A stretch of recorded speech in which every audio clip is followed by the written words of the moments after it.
Atos dos Apóstolos capítulo 6. Ora, naqueles dias, crescendo o número dos discípulos, houve uma murmuração dos gregos contra os hebreus, porque as suas viúvas eram desprezadas no ministério cotidiano. E os 12, convocando a multidão dos discípulos, disseram: Não é razoável que nós deixemos a palavra de Deus e sirvamos as mesas. Escolhei, pois, irmãos, dentre vós, 7 varões de boa reputação, cheios do Espírito Santo e de sabedoria, aos quais constituamos sobre este importante negócio. Mas nós perseveraremos na oração e no ministério da palavra. E este parecer contentou a toda a multidão, e elegeram Estevão, homem cheio de fé e do Espírito Santo, e Filipe, e Prócoro, e Nicanor, e Timão, e Pármenes e Nicolau, prosélito de Antioquia. E os apresentaram ante os apóstolos, e estes, orando, lhes impuseram as mãos.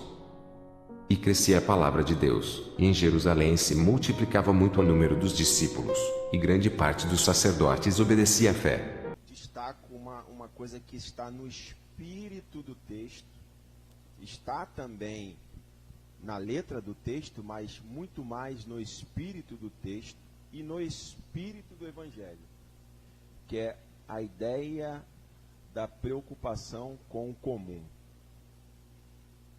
A igreja se coloca numa sociedade desigual, injusta, querendo ser igual, comum. Ou seja, não importa se você é grego ou se você é judeu.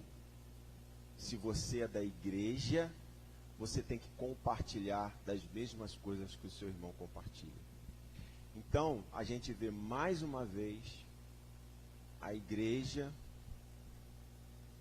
o livro de Atos, indo na contramão da estrutura social da sua época. Ou seja, os apóstolos estão preocupados com uma desigualdade que existia dentro da igreja. Então, a mensagem que eu extraio do espírito desse texto é que a igreja não pode estar em paz se um membro não participa do que seja mínimo e comum a todos, que é o alimento, a saúde, a vida, a segurança, o bem-estar.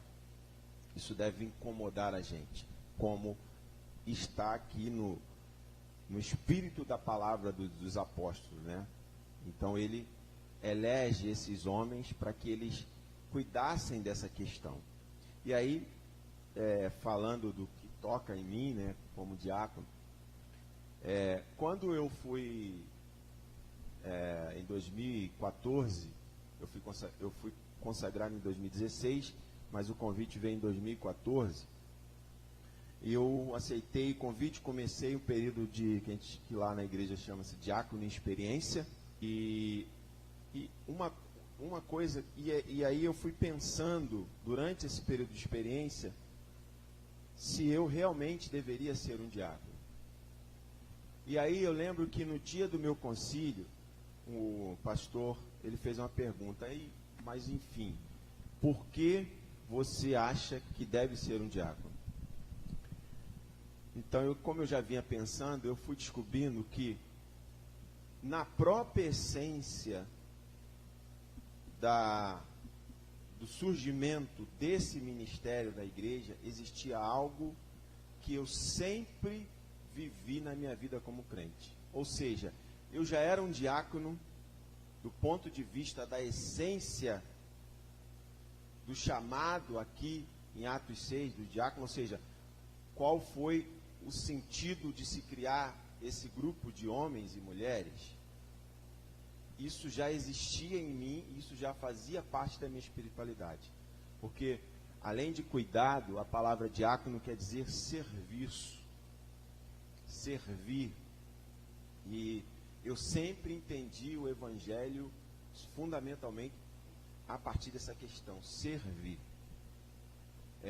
A própria ação de Jesus de se doar é uma ação de servir a nós. O seu sacrifício foi um serviço em nosso lugar, para nós. E eu vejo servir como uma essência desse evangelho. E aí, algo mais profundo que me identificou no diaconato foi quando eu li o livro do Papa Francisco. Nesse período de experiência, eu fui procurar ler, conhecer. Então, eu peguei um livro do Papa Francisco, chamado O Diaconato no Pensamento do Papa Francisco. E ele vai, num capítulo, trabalhar a ideia seguinte, que os diáconos, refletindo sobre essa origem da diaconia, porque, abrindo um parênteses aqui, e eu falo para mim, que sou diácono, eu vejo que na igreja contemporânea, esse princípio se desvirtuou muito. O diácono, ele, não sei se por conta da liderança, por formar mal esses diáconos, ele começou a achar que ele tinha que citar em outras coisas que não é a essência do diaconato. Então, por exemplo, uma área que é óbvia do ponto de vista bíblico, que o diaconato deve atuar na igreja, é na ação social.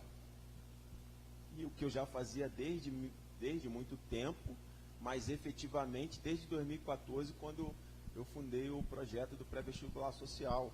Eu já era um diácono, sem ser diácono, porque eu já achava que o papel da igreja também se incluía essa questão social, como está explícito aqui no texto. Uma igreja que se preocupa só com a transcendência não está em equilíbrio com a igreja primitiva. E quando eu falei outro dia aqui que a igreja primitiva deve ser um modelo, um referencial, inclusive do que nós não devemos fazer, que esse aqui é um exemplo, que os apóstolos vêm corrigir algo que estava errado na igreja. Então isso também deve ser uma referência para nós. Então uma área que deveria ser óbvia, não devia estar nem no estatuto da igreja, serviço social é com diácono, porque na sua essência está esse elemento.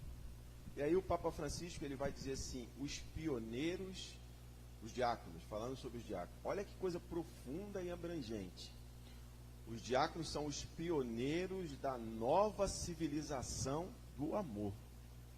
Ele pega o conceito da diaconia e aplica numa ideia de uma sociedade baseada no amor. E uma sociedade baseada no amor, não há desigualdade, como estava acontecendo aqui no texto. Uma sociedade baseada no amor, não tem pessoas passando fome. Então, o Papa Francisco, ele pega o conceito de diaconia e sugere para a gente um modelo de sociedade, um modelo de mundo. Isso me tocou muito e eu falei, olha, eu estou apenas oficializando essa minha aceitação à ordenação do ministério diaconal, eu estou apenas tornando oficial algo que já fazia parte da minha essência como cristão.